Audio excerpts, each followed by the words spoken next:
This is the eLearning Podcast, episode number 3. We recognize this online learning format allows us to meet the needs of a broader audience and better serve those needs of our trainers and the participants. I think that's the cool thing. This situation, while not ideal, is really prompting folks to take advantage and think about what this really can offer.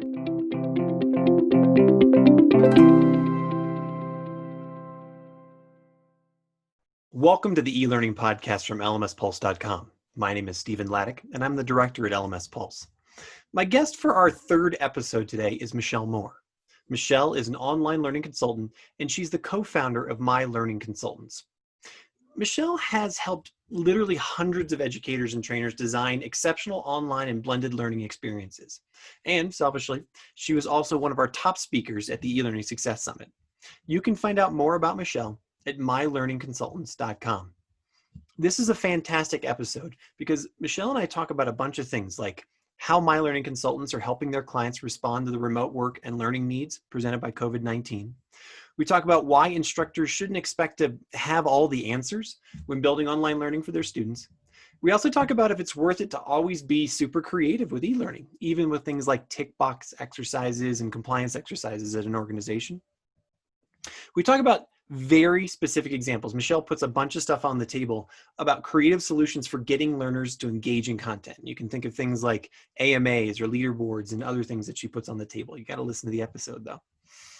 We also talk about this invisible line that separates putting your learning materials online and really actually just creating something that drives culture and builds excitement and creates a real differentiator for your organization or company. We talk about how company size does or does not affect the way that you present material. And we also talk about how to best support e-learning champions and early adopters and gurus within an organization. And then finally, at the end, we spend quite a bit of time talking about universal design principles and accessibility and why this is just a critical factor in creating success in your online learning experience. But before we get started, here's a quick word from our sponsors. The eLearning Podcast is sponsored by the eLearning Success Summit. Learn from more than 40 experts how to teach, work, and learn online without being overwhelmed. Get your free ticket to the summit at elearningsuccesssummit.com. And lmspulse.com, your best source for news, information, and resources for e-learning professionals for more than 10 years. Get our free roundup of the week's top news at lmspulse.com. Hi, Michelle. Thanks so much for being on the show today. Happy to be here. Michelle, you're still sitting in Kansas, right? Is that correct? I am in Kansas. Yep, right in the middle of the U.S. And the only reason I know that, people who've listened to us before will know that you were one of our featured presenters, actually. My Learning Consultants was featured in the eLearning Success Summit. Loved talking to you then. I want to actually really take this time to touch on some of those same topics with you. But, the last time we talked, this is, 3-4 months ago. How are things evolving for you? Are clients starting to settle down? Is the pipeline starting to chill out a little bit and things stabilize for you? Are you still drinking from a fire hose? What's going on? We're totally drinking from a fire hose. We have lots of clients who are in that, oh my gosh, we need to launch things quickly.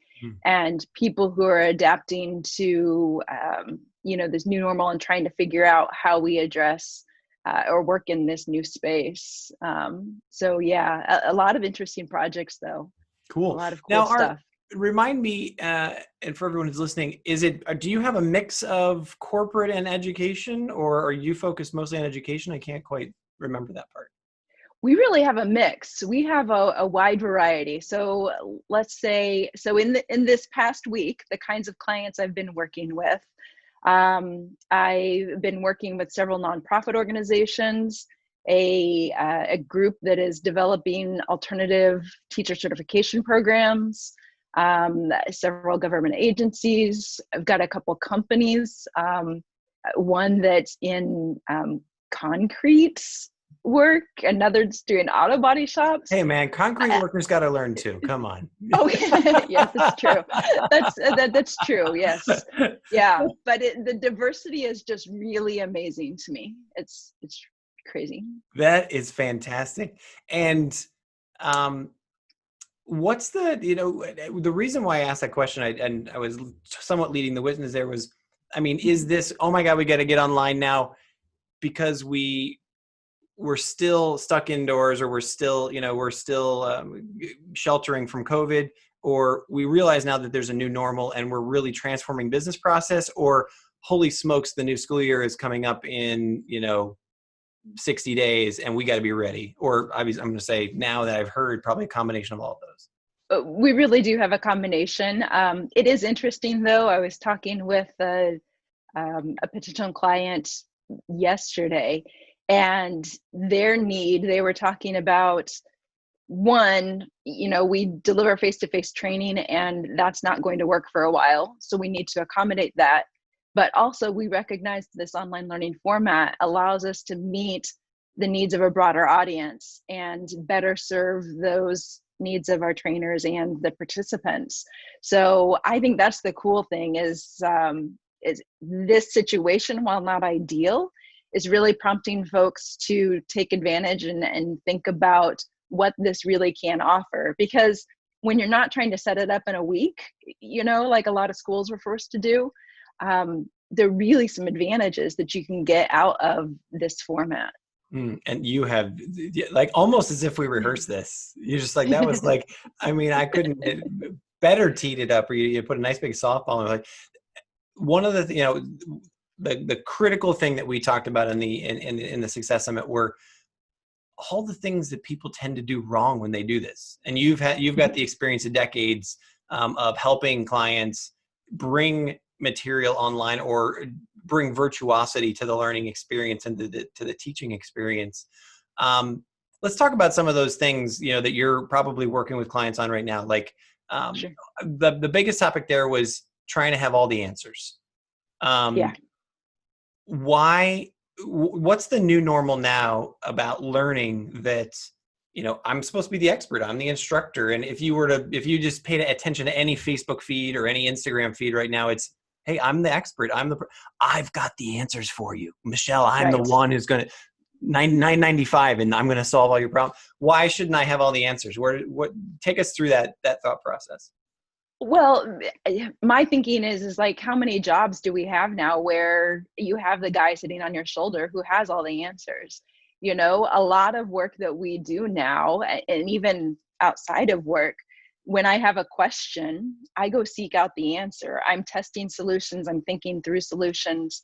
And so I think it's much more important for people to be able to be resourceful, think about information, evaluate the information that's out there. I think that will serve people better because information is changing so quickly.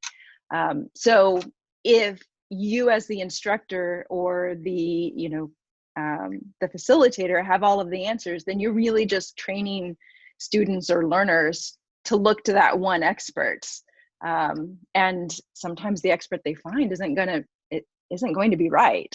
Or available. So yeah, it's much more useful, I think, for them to have that practical experience. And then it also frees you up for different kind of work, right? Because my thinking is if you're spending most of your time as a teacher or instructor redeveloping content that exists out there anyway, that's not your greatest value. If you're just reproducing what's already been produced. I see when I teach, my greatest value to my students is really to help them identify the gaps, the differences, those unique bits that they can't get from a textbook or a website, and to take those conversations a little bit deeper and to think more creatively. And that is just more fun for me anyway, too. And in my experience, for a lot of teachers, it's a lot more fun to experiment and collaborate with students, and everything becomes a little puzzle. And how do we make this work? How does that jive with what I'm thinking for the corporate clients that are on the listening to the conversation right now? With there is an answer, right? We have to be OSHA compliant about this. And therefore you have to know ABC and that's that, or this is a workman's comp issue, or this is a, retirement plan issue. Is it worth getting creative about that? Or are there some things that you just kind of, look, you got to just, this is the one pager, here it is, and tick it off? Mm-hmm. So the true reality is sometimes I do have those conversations with clients. Are we ticking a compliance box? Is this information that everybody knows, and are we just trying to, meet the documentation standard? If so, all right, let's deliver the information and test it and prove like, okay, we're all good. But I find it very rare that people say, yeah, that's all we want is, people don't need any information around this. They don't need to be able to apply this. And so in those cases, yeah, a lot of people still tend to default to that. Let me deliver content and then and test. But I'm working with a client right now that has really just opened the door and opened a door to all kinds of really creative, interesting possibilities. And it's really fun because I'll throw out these ideas sometimes and people go, yeah, that's interesting. But this client is really like, all right, yeah, let's do it. So they're an organization that is supporting universities, and they're talking to potential students about these university programs. What kind of PhD programs, what kind of master's programs, are they online? How many hours? What's the tuition? And there's a lot of information there that these employees need to just consume. And then there's also this practical application of how do I ask the right questions to lead them right down the right path, and all of those kinds of things. And what we've opted to do in a couple of different activities in their course is, one, we do have the manual with interactive scenarios. One thing we've done there that I think is really cool and creative is, I know that their existing enrollment specialists have experience. They've seen interesting stories, interesting variations. So we've said to those existing employees, hey, can you send us a scenario or two? We're going to embed those in the training content. So they're real, authentic scenarios. And then we're going to put a picture of the person that contributed that and their name on that page to say, hey, kudos to, and thanks for sharing. So we're embedding that. And one of the neat things about doing that is then for the new employee too, that starts to create a sense of community and connection to the company. So it's not me just sitting here by myself, not knowing anyone else. So they're starting to connect names and faces in small ways. And then we're also going to do a community or employee knowledge base. So in Moodle, I use the glossary for this, and anyone who knows me will laugh because I use the glossary for everything. But I'm laughing near you, not at you. I'm just next to you on the screen. That's all. Yes. Yeah. So the glossary is a great way to collect information and resources. So again, there are all kinds of tips and ideas and recommendations that existing employees will have to offer that maybe don't fit quite right in the training. But we want to make it available. And so we'll allow them to submit to this glossary, and then to make it more collaborative and to encourage other users to go in and check it out, we will do comments on those entries and ratings on those entries. So other employees can say, oh, your tip was to take good notes. Let me share the template that I use when I'm in a phone call to take notes. And then a new employee or somebody else might rate that and go, this is the best thing ever. This is so helpful. I now use this all the time. So it allows people to build on each other's knowledge. It's kind of nice because it provides a little more structure than a wiki, which can get kind of crazy and require someone to maintain it. Sure. Mm-hmm. And then for those companies that are a little more stringent in terms of we need to make sure what's getting out there is right, the glossary offers that moderation feature. So someone could go through and go, before we publish this one is okay or it's not. So it has that safety net. And then the one other thing, if you'll bear with me, the one more example that we're doing is a stump the specialist kind of activity. So our idea is to have a community forum for these specialists to go to ask each other questions and just chat and have a place. But to draw people in to that place and kind of keep them coming back and also reinforce content, we're going to create a quiz with a random bank of questions. We'll seed that with a few questions to get people started. some of the questions will be, those easy questions that we just need to reinforce some content, or maybe we've had an issue and it seems like we need to revisit that. We'll throw those questions in there. And then we'll invite other employees to submit questions to this quiz.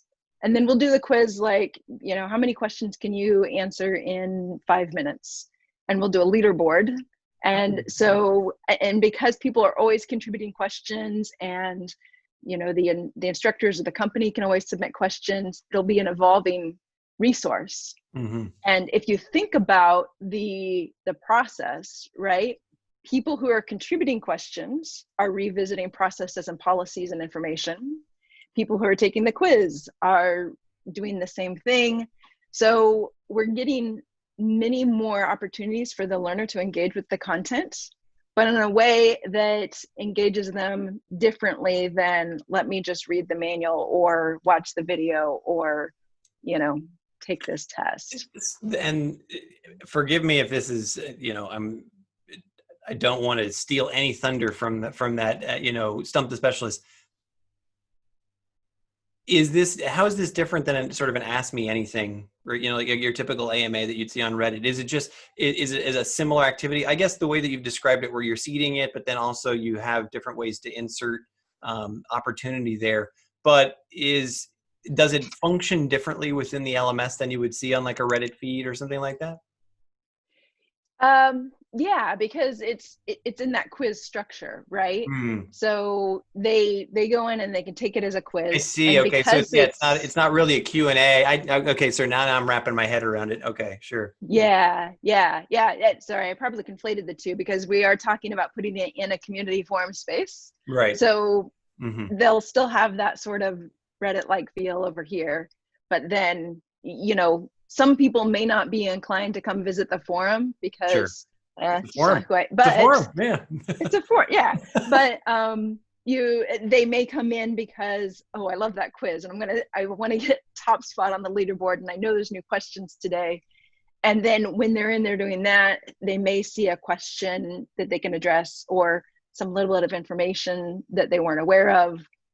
And then you'll have people go in there for the other reason. And then they'll see like, oh, my friend's on the leaderboard, man, I got to take that so that I can beat them and show them up. And what I'm hearing, not only from this example, but from the very first one you talked about, where you were inserting sort of real life examples from existing staff or whomever, there's that gorgeous, infinity line. There's that event horizon that every company tries to get past, where it's like, hey, is this the, this is our company culture and this is so cool. And then there's the companies that are able to just get across that line where actually it's like, no, hey man, it's cool. I like working here and this is how we do it. And, I had this problem and, Sally helped me out and she, supported me and then we got it done, and people are like, yeah, I want to be a part of that. Do you know what I'm talking about? Where it's like, it's that invisible line that, it either turns into schmuck or it turns into, we've just created awesomeness. Yes. It makes me think of the company that says, we've created this really cool and innovative thing. You're going to love it. It's not really, you don't get to say that, right? Like this is, I think, I've seen these kinds of things in action and it's like all these little pieces and it's not going to be in your face like, hey, everybody needs to go in and take this. They're little small hooks and not everything's going to work for everybody. Not everybody's going to love every element, but I think the potential is there. They're actually doing one other thing too that I think is neat and I've not seen anyone do, is that they want employees to be able to give badges to other employees for representing elements of their like the principles of their company, right? I'm missing the right word there. Values, their whatever. Yeah, exactly. That's it. Wow. Yeah, which is kind of neat. I love the case study that you put out there because you're touching upon so many of the pieces, at least correct me if I'm wrong, that your presentation before in the summit, right? So I'm gonna list all. I know that says there are 5, but there's actually 6. So don't have all the answers, limit access. So limiting access to content. It sounds like, you're overcoming that one with this by, not only the glossary, because it's you're putting information in there that you can go access. Hey, let's go find the answer and bring it here, or put it in different places. You've got a forum, you've got a quiz. Do all the talking, which is another one of the big fails that you had found. And you've just described 3 ways where everybody's contributing to this. Grade everything. It doesn't sound like you're grading anything. Is there anything with this client? I know we keep harping on this client, which will remain unnamed, but yeah, I understand. That's totally fine. it's a cool use case. But it's almost sounds like they're saying, look, let's build a system where if we can, again, cross that invisible line, people are going to invest, and therefore knowledge will increase and we can trust these employees. Do I have that right? Yeah, I think that's exactly right. And yeah, I love, I mean, every client's at a slightly different place, and the culture of the company will drive what's acceptable. Some companies aren't ready for all of those elements, but there are often ways that we can slip in different pieces of this at varying levels. This company has just opted to go, all right, let's go to this end, and we'll try it all out. And will everything work? I can't guarantee that it will, because it is possible that the guy I'm talking to, the decision maker, thinks all this stuff is really cool, but the rest of the culture in the company is not quite ready for it. It's possible too. If not, we'll adapt and we'll try something else. What do you, just thinking in terms of size of a company, where do you think this starts to fail? Because you also mentioned, hey, you're talking to a big cement company. Like, is this great for like a team of 50? And then, it starts to break down when you get past a couple hundred people, or would this kind of approach work in a company of thousands? I think so. I think you're more likely to have trouble maybe at the company of 10, right? Because you may not have enough critical mass to, because in a small company, everybody's already talking on Slack, and I can ask everybody all at once, and I don't have to ask 7 different departments. You have that closeness, you don't have so many degrees of separation. But yeah, I think from small to large, and actually for the larger companies, I think it gets really cool, because there's this guy over in this other department, like 3 cities away, that has this one tip, this one idea, that I would never encounter him in the hallway. I would very rarely encounter him in a meeting. And that's part of the power too of what we're doing with the quiz and with the knowledge base is the glossary has a feature called a random glossary entry block, which allows you to take stuff from the glossary and expose it on the course page. So 1 entry at a time. And I can say, just update that every time someone reloads the page. So one of the toughest things about training, and they talk about this in the context of informal training, but one of the toughest things is hitting people with the information they need at the moment they need it, right? Like, I can't tell you how many people I've told, like, do you know you can just do Control-C to paste instead of right-click and copy?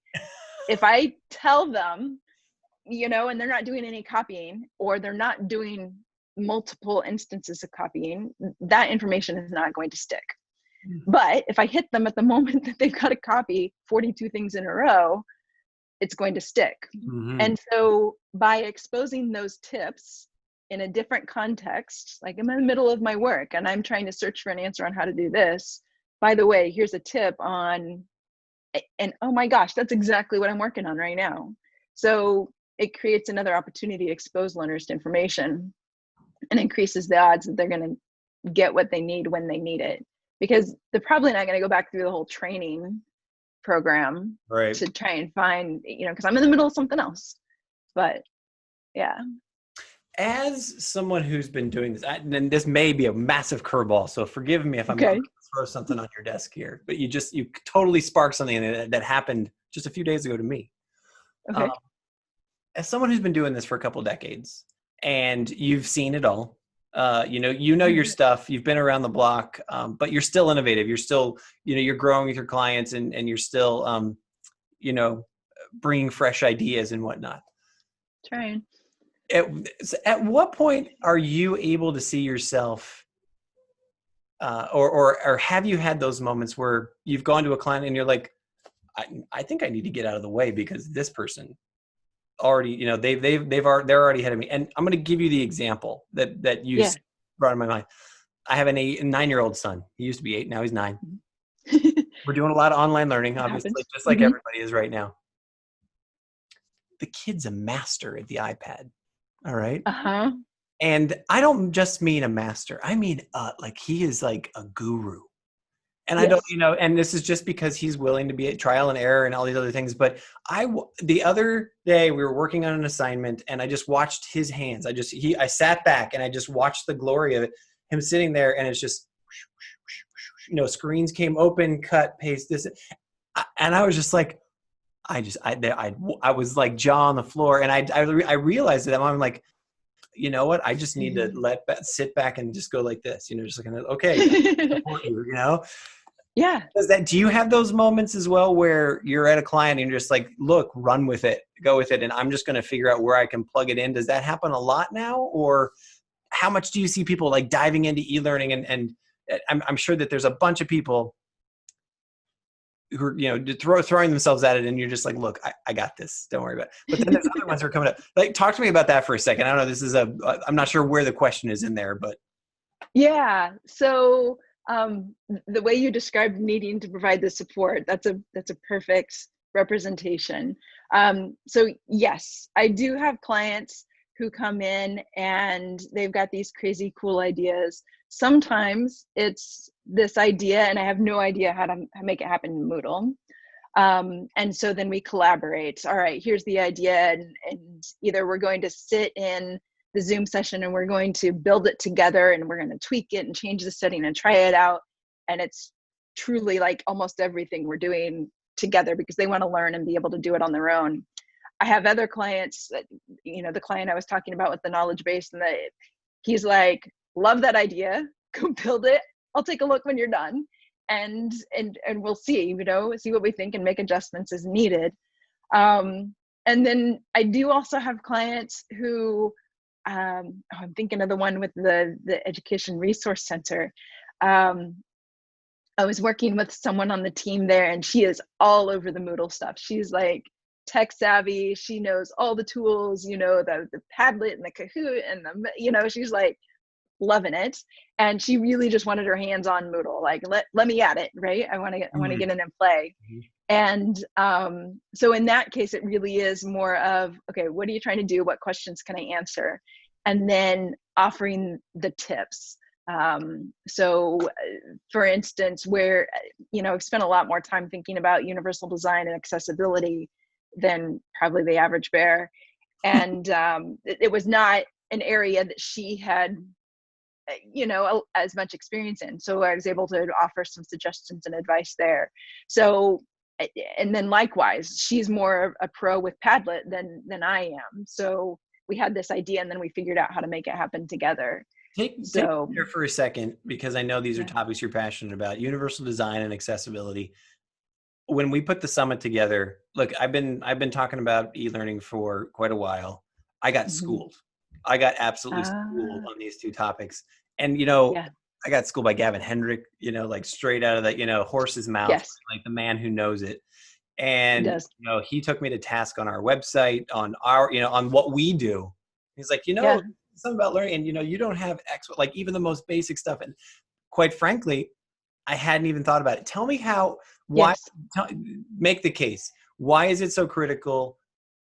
You know, why is it so important? And what are the 5 things that you're like, you absolutely must do these things to make things accessible, or you got to think about this, you know, you've got to when you're putting it together. Right. So yeah, and I just should say up front that I am not at the level that Gavin is at. So Gavin knows more than I do, but yeah, we'll just let him come in and fix what I say here. But so why is it important? So first of all, one of the things that I think about is in terms of universal design, and I like to think about universal design more than accessibility, because when I say accessibility, people think about meeting people's needs who have special use cases, right? And they're like, okay, but if you're designing for Which to be universal, fair, that's Gavin's focus. It's like, how are you going to be compliant for his case, the fairly large set of the population that can't see things the way you do, can't hear the way you do, can't touch or move or whatever, right? And so let's set that aside and talk to universal design here for a second. Yeah. So universal design is this concept of making sure that everyone, making things as easy as possible. And I think we talked about this back in the other presentation, but in the real world, the idea of universal design is applied with like sidewalks. You know, you have the option to enter onto a sidewalk with a curb and you have to step up, which makes more effort for everyone, or you have the ramp. And so universal design gives you that ramp or that slope so that when people are crossing the street, it's easier. It's easier for all of us we're less likely to trip over the curb. So it makes things easier for everyone. The same idea applies in online learning. And we're talking about things like the instructor who loads content as PDFs or documents or PowerPoints, right? And I know we talked about this before, so those who have heard it, forgive me. But you know, downloading a PDF and opening that takes more work. You have to open it, save it, you know, all of that. There's also the issue with mobile devices, right? People like to think, or people often think that people are sitting down at a computer or maybe their tablet to access their learning content. But if you look at traffic on a website, or there's a huge percentage of people that are accessing content via their phones. Now, if you look at your data for your learning program, perhaps it is true that they are accessing from their mobile device or from their laptop or their tablet, but maybe it's because you've made it so they have to, right? And are you losing opportunities for learning there? So the parent sitting in the doctor's office, if they had access to that community forum or that quiz or that knowledge base from their phone, would they be sitting there thinking about you know, and we can argue whether that's a good thing or not to be on the phone all the time. But yeah, but if I may as well, I was talking with a colleague, you know, 48 hours ago about this as well, and her, you know, just randomly in the conversation, she said, "Look, Stephen, I write documents, and I do my blog posts right here on my desktop and that, but when I'm out with my daughter or I'm running errands, that's when I pick up my phone. I do email, I do communications, I do this, and so that entire experience." For her, just doesn't exist on her desktop. She just doesn't even open it because it's not a thing. And so the same thing applies in your learning experience as well that you're talking about right there, where maybe videos need to be, you know, you need to be able to get them on your phone right there, or maybe other types of content you're talking about. So it's basically, if you're putting up roadblocks, you're making it harder for people to be successful and you're slowing down the process. You know, I'll watch the content if I have to, but if I have to enable this plugin and this, you know, and download this thing, then it's waiting till later when I can do all of those things. So if we can design for that universal, that universal and meet everyone's needs. And when you design to that standard and you design to accessibility, even though you may be thinking I'm just designing for, you know, this broad audience, you're often better meeting the needs of mobile users too, because it all falls into the same thing. One thing I was thinking about related to this topic, and this gets a little bit more towards accessibility, but universal design as well, is I sat in on a panel discussion with Gavin about accessibility on Accessibility Day. And they were talking about how you know, ensure even learners, you know, are engaged in this process. And we were talking about also the number of people who are just trying to get online quickly. And it's interesting how my thinking has evolved even since that discussion like a month ago. So initially I was thinking, I've got clients who are trying to get online quickly, right? They've got the school and they just need to get online and they need to get the content out there. And I was making accommodations, not accommodations in the right way. I was saying, all right, normally I'd say you shouldn't really do the PDF, right? It's not great. And there's lots of reasons around that, but it's not great. But I understand you've got students who have paid for this course. They need access to this course and they need it tomorrow. So I'm going to give you a little grace. And after that conversation we had on this panel, I kind of rethought that a little bit, because I was like, you know what? I've just said that it's okay if we're going to ignore the needs of this group of learners. And I kind of rethought that, because and you said it was okay to ignore it because you didn't plan for it, right? You just didn't put it in either your budget or your time or your schedule or whatever, right? Like that should just be a default. Look, we have to. Well, yeah. Right? That's a whole nother thing. I'm pointing the finger at myself, because that was exactly my answer as well. It was just like, I just didn't even do it, yeah. We just got to get this out there. We've got other issues. And it is hard, for this one school I'm thinking about, they had not been online at all. Like they were really one of those schools that were hit. Like we're mid-semester, mid-course. We've been delivering everything face-to-face. They're a very hands-on program, and they're trying to make the move as quick as possible. And, in hindsight, I'm thinking, would we have been better to draw the line and say, this is important.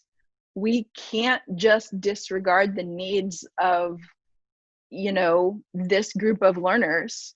And when I say this group of learners, I'm thinking about not only, again, those with special access needs, but users who have poor internet access, users who do not have internet access at their home, users who have only the mobile phone. Mm-hmm. And when I'm loading the PDF or I'm loading the video that is requiring the learner to be online, what we're pushing the learner into is sitting in the McDonald's parking lot to access their courses so they can have Wi-Fi, and sitting in their car for 6 hours to participate in the Zoom session, all of that. And as I thought about it, when we are saying like, let's put the PDFs on there and let's just run with this, yes, we're theoretically meeting the needs of probably the majority of the learners, but we may be neglecting those who need it most, right? And so would we be better in these cases? And the complications I get are immense. Like, how do you deal with the students who have just paid for this course, and the others that have that are coming after?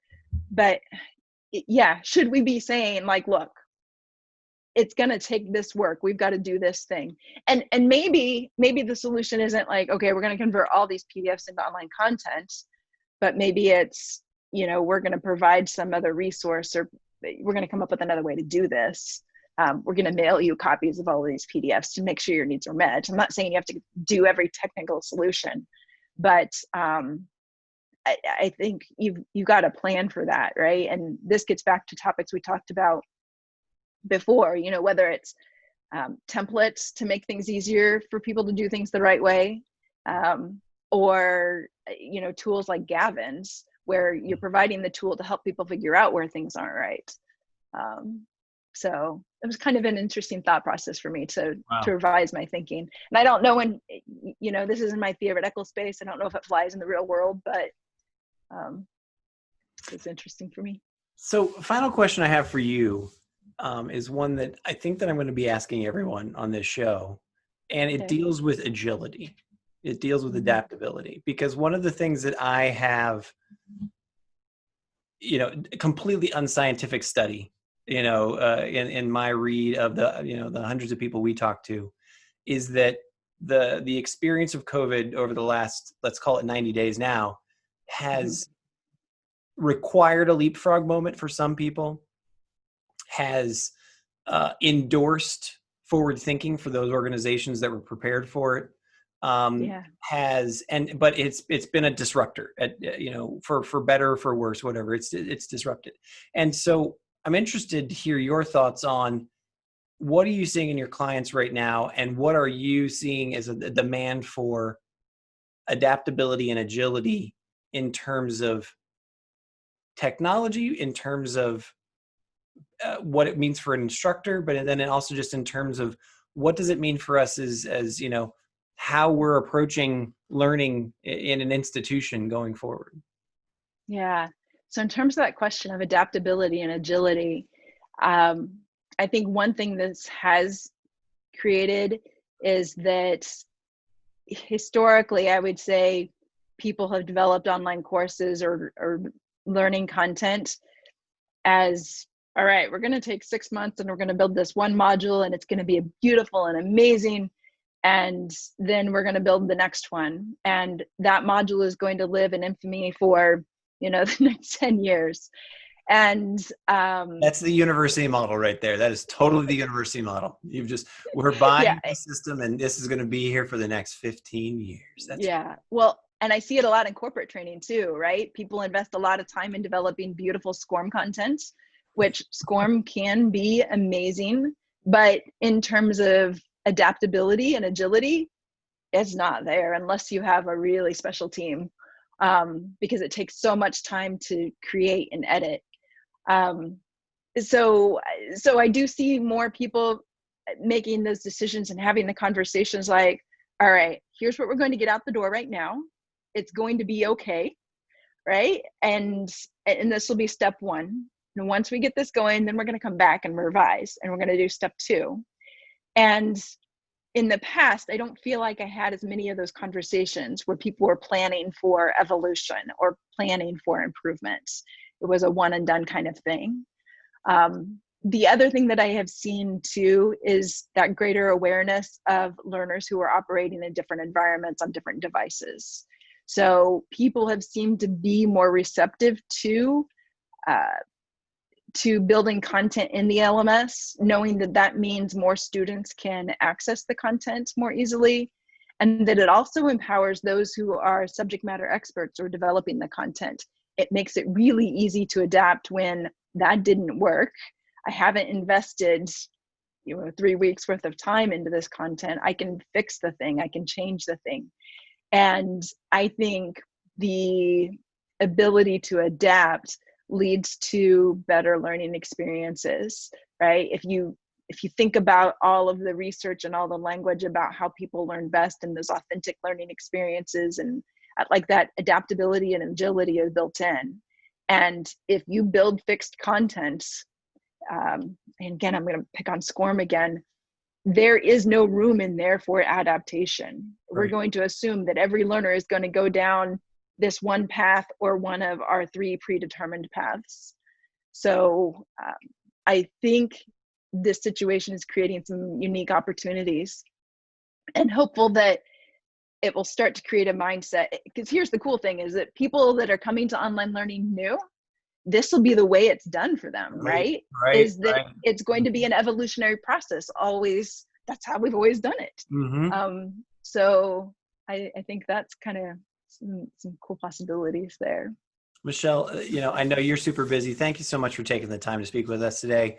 Always a pleasure to speak with you, and I hope that we'll hear from you again in the future. Yeah, likewise. Thank you. Have a great day. Thanks again for tuning into today's episode of the eLearning Podcast. If you like what you've learned today in this episode, I encourage you to either follow us or subscribe to us on Facebook or Twitter or YouTube. And please do share this episode with 1 or 2 of your colleagues or friends. Also, I just want to remind you that you can level up your online learning game with all of the information that's available at the eLearning Success Summit. You can get your free ticket at elearningsuccesssummit.com. And finally, you can also stay up to date on everything that's important, all the news and the resources for e-learning professionals at lmspulse.com. Get our free newsletter by just going to lmspulse.com today. Thanks again.